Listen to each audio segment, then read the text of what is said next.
One small step for man, one giant leap for mankind.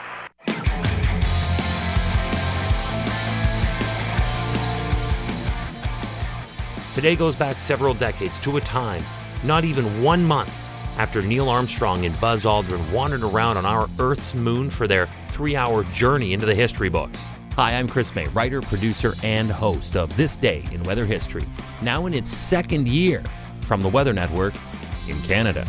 Mother Nature takes no time out to reflect on humankind's magnificence. Camille formed in the Cayman Islands on the 14th, continued to intensify rapidly, then made that landfall on August 17th in Mississippi. This day in weather history. Hurricane Camille was the second most intense tropical cyclone on record to strike the United States. The hurricane formed in the Cayman Islands on August 14th and continued to intensify rapidly before making landfall on August 17th near Waveland, Mississippi. The most intense storm of the 1969 Atlantic hurricane season, Camille, started out as a tropical depression south of Cuba from a long-tracked tropical wave. Now, this is how it always happens. There was nothing out of the ordinary here so far as anyone could tell, even as it moved through a favorable environment for strengthening. This is how it happens. Hurricanes start as a wave, then as a depression, then a storm, then if they are in the perfect environment, a hurricane. Only the most memorable make it to major status, and even at that, an even slimmer percentage hit that Category 5 status that usually retires the name depending on its impact. This is the story of Camille. Welcome to year 2 of this podcast. Right now, you're listening to the full version of today's story on your favorite podcast provider, but there's also the daily podcast video short.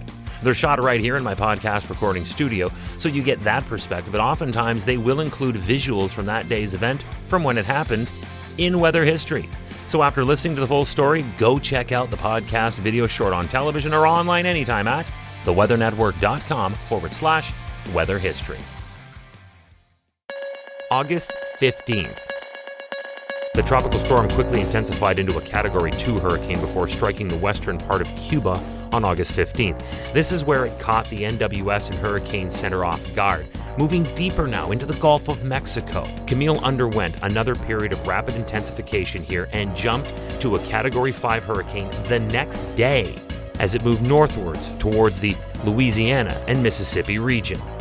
Looking back, experts say that Camille's most shocking aspect was the speed with which it developed.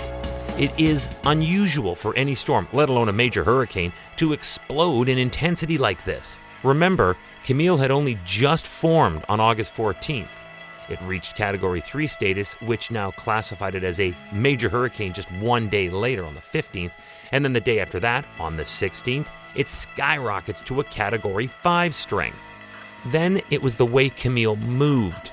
As mentioned off the top, 1969 saw the successful landing and exploration by humans of an extraterrestrial land on July 20th when Apollo 11 landed on the moon.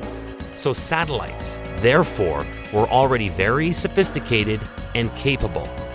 But nature is unpredictable. You cannot draw up a weather plan like you can the trajectory of a rocket. Camille defied a prediction that it would turn northeast toward the Florida Panhandle when it hooked left and instead headed for the Mississippi coast. August 17th.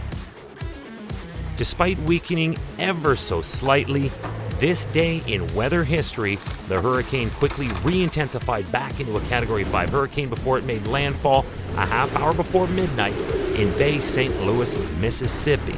It was a powerful impact as its barometric pressure was a crushing low of only 900 millibars, making it the second lowest pressure recorded for a U.S. landfall and is just one of 4 hurricanes to make landfall in the U.S. at Cat 5 status. Camille produced wind gusts of greater than 170 miles per hour. That's around 275 kilometers per hour along the coast. However, the actual maximum sustained winds of Hurricane Camille are not officially known. But why? It was because the hurricane destroyed all the wind recording instruments in the landfall area. Yeah, it was that devastating. Camille caused tremendous damage in its wake, producing a storm surge of 24 feet or 7.5 meters, while it flattened nearly everything along the Mississippi coast, then causing additional flooding and deaths while crossing inland through Virginia.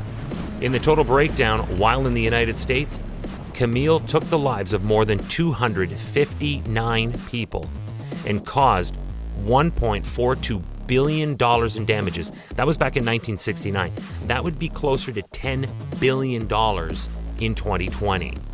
And the worst of it will forever be remembered for what happened on August 17, 1969. This day in weather history. Tomorrow is August 18th, and we are going even further back in time to the year 1931.